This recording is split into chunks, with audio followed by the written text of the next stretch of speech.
A'udzubillahi minasyaitonirrajim. Bismillahirrahmanirrahim. Assalamualaikum warahmatullahi wabarakatuh. Asyhadu an la ilaha illallah wa asyhadu anna Muhammadan abduhu wa rasuluh. Allahumma sholli ala Muhammad wa ala ali Muhammad kama shallaita ala Ibrahim wa ala ali Ibrahim innaka Hamidum Majid. Allahumma barik ala Muhammad wa ala ali Muhammad kama barakta ala Ibrahim wa ala ali Ibrahim innaka Hamidum Majid. Rabbi shrah li sadri wa yassir li amri wahlul 'uqdatam min lisani yafqahu qawli. Baiklah, saya Rona Mulyana STMT mengajak kita semua untuk mewujudkan ekosistem kota yang berkelanjutan.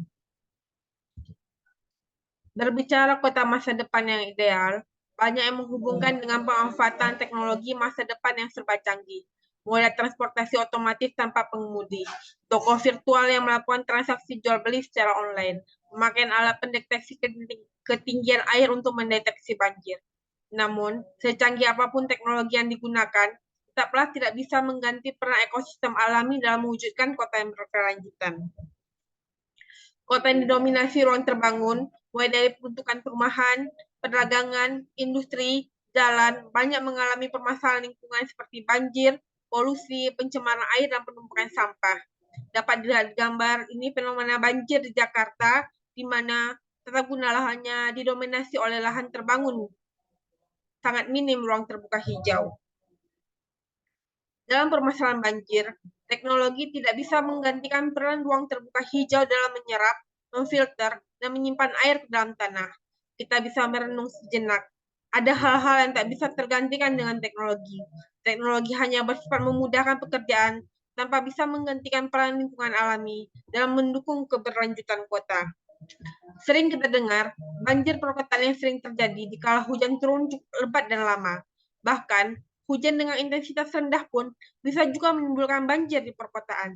Biasanya pemerintah cukup berbuat dengan menyediakan dan memperlebar drainase buatan, membuat kanal-kanal, tapi masalah banjir pun tetap belum teratasi. Kenapa banjir masih tetap terjadi? Karena faktor utama banjir di perkotaan belum menjadi fokus perhatian. Banyak yang mengabaikan peran ruang terbuka hijau dalam mengatasi masalah banjir. Ruang-ruang di perkotaan banyak tertutup bangunan. Jika ada lahan kosong yang belum terbangun, tak butuh waktu lama, lahan tersebut akan segera tertutup bangunan. Semakin lama, keberadaan ruang terbuka hijau semakin minim. Alih fungsi lahan dari non terbangun ke lahan terbangun semakin meningkat.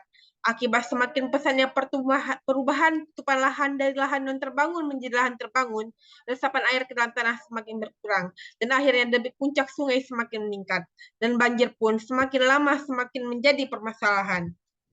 Dalam bukunya, Robert J. Kodoti menyebutkan perubahan tata guna lahan dari hutan, gunung, sawah menjadi industri perumahan akan meningkatkan debit puncak sungai dari mulanya 10 meter kubik per detik menjadi 200 meter kubik per detik.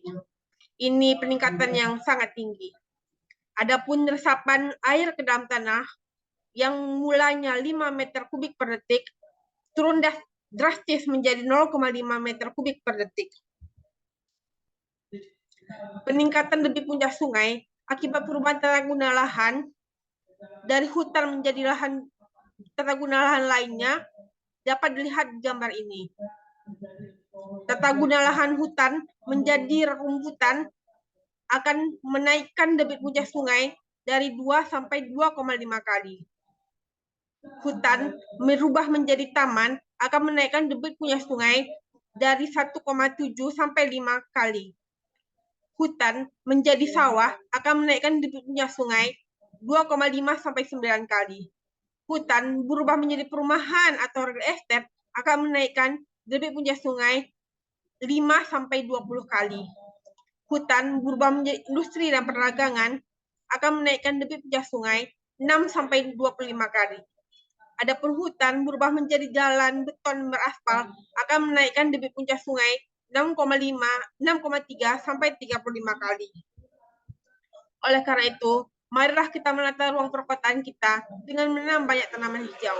Sebagaimana yang diriwayatkan dari hadis riwayat Ahmad, jika hari kiamat telah tegak, sedang di tangan seorang di antara kalian terdapat bibit pohon, jika ia mampu menanamnya, maka lakukanlah. Sekian yang dapat saya sampaikan. Jazakallah khairan kasiron. Subhanakallahumma wa bihamdik. Asyhadu an la ilaha illa anta. Astaghfiruka wa atubu ilaik. Assalamualaikum warahmatullahi wabarakatuh.